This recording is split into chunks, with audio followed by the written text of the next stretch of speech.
Thank you for joining us today. I am your host, Leia Love, and this is Forum 360, where we have a global outlook from a local view. I am so excited today because we have Miss Candice Eberhardt, and she is going to talk to us today about female leadership in real estate. So welcome, Miss Candice. How are you today? Thank you, Leah. I'm doing well. How are you? Great. So Candice is a licensed realtor, the owner of Eberhardt Realty Management, as well as the newly elected president of the Akron-Cleveland Association of Realtors. So tell us a little bit about your background. How did you get into the real estate industry? As far as real estate is concerned, my grandfather was one of the first few black brokers in Akron, Ohio. He had an Eberhardt Realty back in the 70s and 80s.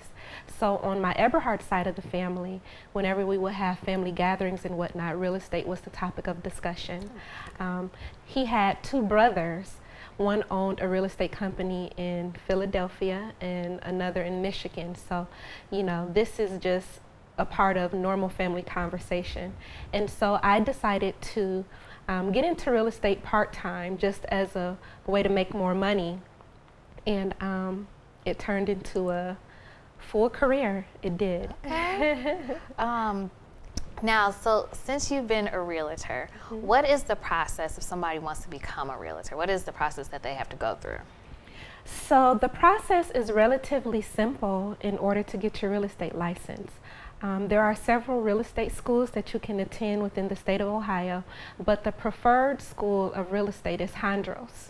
And at Hondros, you know, they offer the package to get your real estate license. I always suggest that agents inquiring go through there because they provide you with everything you need to help pass the exam. And I also went through Hondros to get my real estate degree and to get my broker's license, so I'm very partial to. Okay, okay. So that's a good tip to know because sometimes there's so many places to choose from that you're not sure. So to have a good recommendation is really good. So you said that your father or your uncle inspired you? My grandfather. Your grandfather. Now, did other people in your family also do realty? Yes, yes. Okay, so I had cousins that sold real estate in Columbus. Again, my grandfather's two brothers, they had real estate companies in Michigan and in Philadelphia. So it's just, I guess it's in the bloodline. Okay. So working in the community, that helped you to become active in your organization. So tell me about the organization and your path to leadership in that organization. So I actually started my journey in leadership in 2013. I opened my company in 2012, and I had always wanted to become more involved, but I wasn't able to because I was working to build my business. As you know, when you're starting out, it isn't as easy. And so after I opened my company and, you know, agents began to join, that gave me the leverage to become more involved in the community. I always wanted to, you know, give back because so much has been given to me. So by becoming involved with different volunteering organizations and, you know, just becoming more involved as far as real estate is concerned, that kind of put me on the path to the position at ACAR. In 2016, I was nominated as Tomorrow's Leader Today by ACAR, which is the acronym for Akron-Cleveland Association of Realtors. And from that point on, it was just one opportunity after another that opened, and I said yes to each one. At times it was, at times it was a lot, you know, but I have no regrets. And you know, it just goes to show you, you have to be so careful because people are watching and paying attention. And just went through the ladder of succession. In order to become president, it's about a 6-year process. It is. So the path was mapped out way before, and it just kind of, you know, progressed over the years. And, you know, this is where I am now. So we see the good side of it, right? So what is the not so pretty side of being your owner in the real estate industry, as well as working with clients, like what can be some of the challenges that somebody going into real estate is going to face? So starting out, I always tell my agents and others that are getting into the business to stay encouraged, because what has come about here, this is 22 years of being in the business. But when I first started out, it was not that easy. I started when I was 20, and not many people wanted to work with me because I was so young, you know, and I had people say that, you know, well, you know, no offense, but I'd prefer to work with somebody with more experience, which is hurtful, but but it's okay. But you understand. Right. And then as with any business, building your clientele, that's really, really, you know, rough as well. I got licensed in January of 2000, and I did not sell my first home until September. So that was 9 months of being in the business. Luckily, I had another job. I worked third shift at Roadway, then FedEx, for the first 10 years of my career. And, you know, in real estate, you only get paid when you sell a home. So until you build up your business, you need something to supplement your income, because there are fees, there are expenses associated with getting your real estate license. And then you have to be patient. You do, because as you know, it doesn't happen overnight. You know, you always have to work on growing your business. It's about building relationships. It's about operating with integrity. And like I tell my new agents coming in, you know, take your time, continue to work on your business, be honest. You know, whatever your foundation is built on, that's how it's gonna turn out, you know. So if you have a good, honest foundation, people trust you, they will send you more business. And at this point, I don't even advertise. You know, the relationships I've built over the last 20 years is what has moved my business going forward. I sold people homes 20 years ago, and they send their kids, and they send their grandkids, and they have a relative relocating from out of town, so they contact you because they trust you. So yeah. So you mentioned that you have people that you bring in under you. What is a realistic time frame that somebody can expect to enter in and actually feel comfortable being a realtor? I know, of course, it probably just depends on like the houses and everything that you're selling, but if you were to give them like a game plan of this is what you can realistically expect for growth. So as far as from start to finish, depending on how you set your classes up, you can get your real estate license relatively quickly. You can. I know for myself, I work third shift from 11 at night to 8 in the morning, and that was Monday through Friday. I got off work at 8 o'clock on Saturday morning, and I was in class from 8:30 to 6.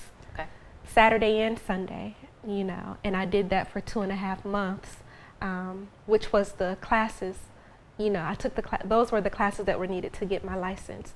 And so it just depends. They have different classes that you can take. They have different, you know, setups as far as the classes are concerned.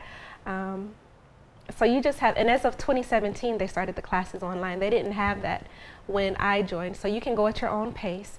And after you take the exam, you have to be affiliated with after you take the classes, you have to be affiliated with a broker before you can take the exam. Oh, okay. And so then once you take the exam, you know, depending on how serious you are, you know, you can hit the ground running. All of my agents, myself and my office manager, we train them personally, you know, just to kind of develop them. So you have some agents who hit the ground running. You have others who, you know, it's a progression. They go at their own pace. So whichever works best for you. And are you looking for agents to join? I am always taking agents. I am always taking agents. This year I was kind of hesitant about it because of the presidency, but I've just, since January, I've accepted a couple of new ones. So we're waiting for them to pass the exam, and you know, we'll get them set up for success. Are there anything like regulations with government, any of those types of things that affect you in your industry? No, not really that I can think of. Me, I follow the rules to the book. I mean, I follow everything by the book.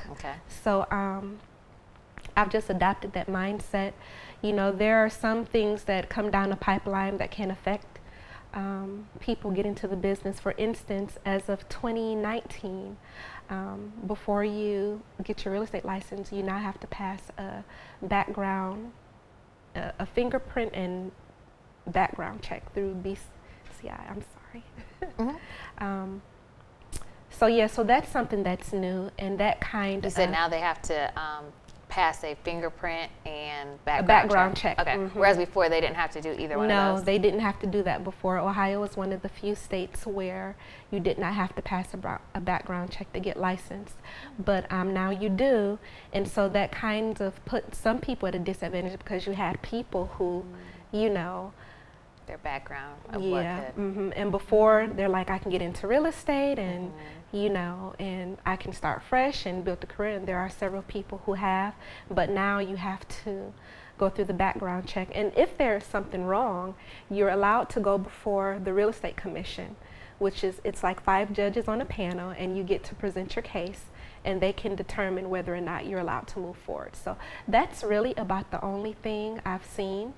I always like to ask that question because sometimes we're so excited to see the glitz and the glam, and you know, I've got this marked out, this is what I'm going to do, but you don't necessarily think about the threats to the industry of what could cause you any type of issues that you need to be looking out for. So that's good that if it's just that part, you know, that can kind of be a little bit of a minimal thing versus like something that could shift your whole business. Absolutely. If, you know, the president of the United States changes and all these government things that change outside of that. So that's really the only one that I've seen come down that, you know, really had an impact on some people getting licensed. Well, good. Good to know. And if you are just tuning in, we are talking to Candice Eberhardt about leadership, about females in leadership and real estate.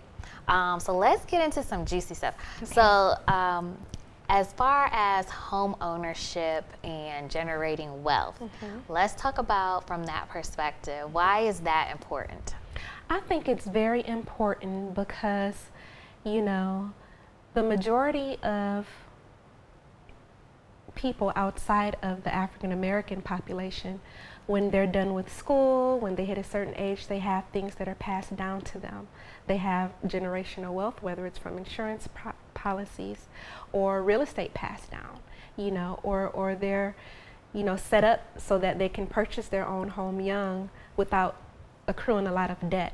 And so as far as the African American community is concerned, I made it a point to do what I could to change the statistics because our rates for home ownership are lower than any other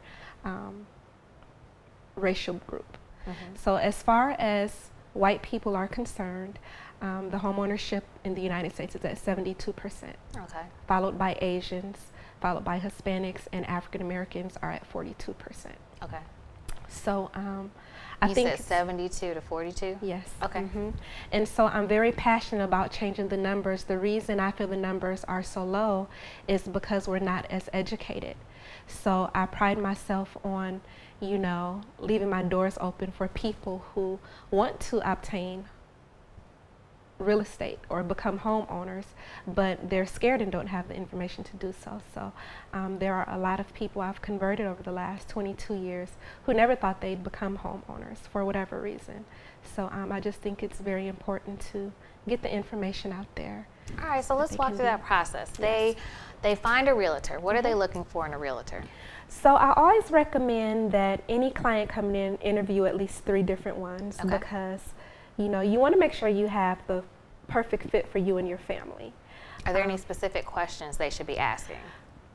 Availability is really the most important right now because the market's so crazy and you have a lot of realtors that only sell homes part-time.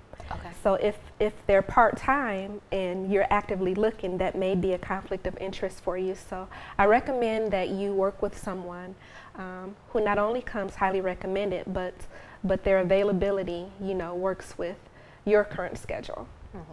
The market's kind of crazy, so the days are over where on Monday you would request to see a house on Wednesday. In this market, it may be gone on Wednesday, it may be gone on Tuesday, so you're going to want to work with someone who can get you in immediately. It's also good to, you know, talk to other people and see who comes highly recommended, you know. That's very important. You want to work with someone who has a good reputation, who's honest, and who sincerely has your best interest at heart, who's open to answering all your questions. I have clients, they're like, I'm sorry because I have so many questions. I'll wake up at like 5, 6 in the morning, and, you know, because I just tell them, text me, and then I'll see it in the morning. But you want to work with someone who's patient with you and who won't get upset by you asking questions, because there's a lot that has to be taken in. So you just want to make sure you're compatible with whoever you choose. Okay. So what is the process if somebody is getting ready to go into home ownership? What's that process from finding the realtor to signing day? What can they expect? Okay, so once you secure a realtor, again, do your research and make sure you have someone who you feel you work well with. And then if you're not pre-approved by a bank, whenever someone comes to me, the conversation is, you know, have you spoken with the loan officer? If they have, that's good. If they haven't, I have several within my network that I've built relationships over the last 20 years that I work with. And sometimes you'll send them to a loan officer and they may not be credit ready. Okay. So there are government-sponsored programs that can assist people as far as helping them get credit ready, and as far as preparing them from home ownership, from a savings, from a financial standpoint, from a credit standpoint. And then a lot of times once you're ready to go, they have grant monies that are available. And the program that I use the most is EANDC. What is it? EANDC, East Akron Neighborhood Development Corporation. Okay. And I've sent hundreds of clients to them over the last 20 years. They prepare them for home ownership, and then when they're ready to find a house, they send them back to me. Okay, and so you said they have grant opportunities. Yes, they do. Okay. They do. That's good to know. So they secure their funding, their grant, and then what happens? And so once they secure their funding, then we start the process to purchase them a home. So I set them up to receive emails that contain the houses that fit whatever they're looking for. And I have them contact me so that we can go schedule those when they're available. So once we find a home, we write the contract, we negotiate the terms, they give their deposit, we negotiate inspections, the appraiser goes out to make sure the house is worth what the bank is lending, and then we move forward with closing. So it's normally, it can take time to find a home, but once you find one, it takes about 30 to 45 days for it to close. Okay. Now, during the negotiations, is there anything that me, who's looking for a house, is there anything that I need to make sure I'm looking for or to ask, because maybe they don't have you as a realtor who's really good, but they want to make sure that they're still asking the right questions during those times? So, and I know some people will they had the options to waive their inspections. You know, how do you feel about waiving an inspection, or is that something that they should make sure that they get? So this is a really crazy market. In all of my years of selling real estate, I've never seen a market like this. This is not a market where, you know, there's a lot of room for negotiation. So the days are basically over. If you find something priced right in a nice area, you're going to have probably 5, 10, 15 people bidding on it. So in order to have a good shot, you have to be extremely competitive with your bid, which means if the house is $150,000, you don't want to go in at $120. You don't. Because in this market, just gonna be like, right, in this market, you put yourself at a disadvantage because someone comes in who understands, and you really only have one shot, you know. And someone comes in who understands how the market is, and they'll bid $160, $10,000 over to get it, you know. Whereas you bid $120, you're not gonna. So let's say you do bid $120 and they do not accept it. So you're saying you probably really can't go back in and bid again and like raise it? But like if somebody else hasn't come in. But you can't do that. You only have one chance in this market.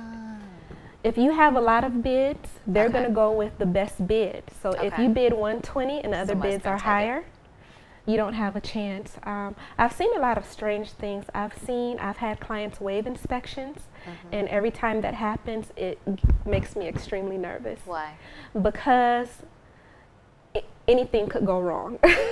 When you get a home inspection done, they're going through to let you know what's wrong with the home. And if you forego that, I'm not an inspector, you know, so I can't tell you what's going on as far as the operating condition of the home. And if you waive inspections and you get that home and close on it and something major is wrong, you've waived the opportunity for the seller to address it. You know, it may be something costly that you may have to carry the burden as far as repair costs are concerned, whereas if you would have had the inspection, that could have been negotiated with the owners. So. You know, I remember someone telling me that they had waived it on a new property, actually, because they were like, oh, you know, the builders did it. No. I probably don't need it. I wouldn't even think that you need an inspection on a new, brand new house. Yes, you do. But those are very, very important to make sure you do. They are. And that's the responsibility of the person who has to pay for that is the buyer, correct? Yes. Mm-hmm. Okay. The buyer pays for the inspections. Mm-hmm. Mm-hmm. So once you're ready, once you're committed to the house, go ahead and pay for the inspection. Yes, please. Because that's probably definitely outweighs the cost of the house if something goes wrong. It makes me extremely nervous, and you know, and I've had people waive inspections and win. Okay. But it's not something that we recommend. Okay. But it can definitely be a bargaining chip as well. Absolutely. Mm-hmm. Okay. That's Absolutely. good to know. When does bargaining stop during the process? It does not stop. There's two different bargaining sessions when you purchase a home. There's the initial price, you know, and you negotiate that up front. And then after you get your inspections done, you negotiate the repairs. Okay. So there's two different bargaining processes. Once the inspections are completed and the repairs are agreed upon, then you move forward with closing. There's no more bargaining at that point. Okay. Okay. Well, that's good to know. So tell me, what's the legacy you want to leave behind? The legacy I would like to leave behind is when I started this journey in real estate, I had no idea it would grow the way that it would and that I would be provided with so many opportunities. So I just want, because myself, 20 years ago, I never saw this, you know. And so isn't that exciting to see, like, it is. 20 years, this is what's happening. I know, I can't believe it. I mean, my little company has been blessed, you know, beyond my wildest dreams. Your big company. Confession of faith. So yeah, I just want people to feel inspired. You know, it feels good to me when other realtors come up to me and they're like, wow, you know, you're inspiring. It's just like, wow, I didn't set out to be inspiring. I just did the work and people are paying attention. But, you know, I just want people to have a sense of faith and believe in themselves and, you know, let them know that the sky is honestly the limit. If you put the work in and stay consistent, you can have your heart's desires. You can. Well, I was going to ask you what's your tips for success, but I think that sounds like it sums it up. And also recently you made a little bit of history in our last minute. Tell us about your little history that you've made. Your big history that you've made in the real estate realm. Well, the Akron-Cleveland Association of Realtors, that's the governing body for the 7,000 realtors between Summit, Portage, and Cuyahoga counties. And in 2013, Akron and Cleveland, they merged, but they were their own separate entities for more than 100 years before. And in the entire history from then until now, I am the first African-American woman to hold the position as president. Okay. And I can't believe it. Congratulations. Thank you so much. Thank you. So what does that mean to you to now fulfill that role? What does it mean? Actually, that's like the highest that was like a personal goal several years ago. To me, that's like the highest that I can go in my career real estate wise. When you earn the respect of your colleagues across the board, especially because there were no other African Americans before, the fact that I've earned the respect and they've welcomed me with open arms and they've assisted me on my journey, you know, that means the most to me. It does. So not only African American, but African American and female. Yes. There has been no one prior to you. Congratulations. Thank because, you. Thank you. To gain the respect of people in your field and be recognized by that is not something that a lot of people are able to achieve. And I think it speaks volume to your character and your integrity that you've had to have over the past 20 years in order to get to that level. So congratulations. I'm proud of you. I'm excited for you. I'm proud of you too. I know you would do well in that position. And for those of you who are also aspiring to hold this position, to be in the real estate realm, with persistence and discipline, you can achieve whatever goal that it is that you are striving to achieve. So thank you for being a role model and an example. Just a gorgeous ray of light. So I appreciate that. And I thank you all for tuning in today. Again, we had Miss Candice Eberhardt of Eberhardt Realty Management. And we were talking about leadership in real estate. Thank you so much for joining us for Forum 360, where we have a global outlook from a local view. I'm your host, Leia Love, and have a wonderful week. Forum 360 is brought to you by John S. and James L. Knight Foundation, the Akron Community Foundation, Hudson Community Television, the Rubber City Radio Group, Shaw Jewish Community Center of Akron, Blue Green, Electric Impulse Communications, and Forum 360 supporters.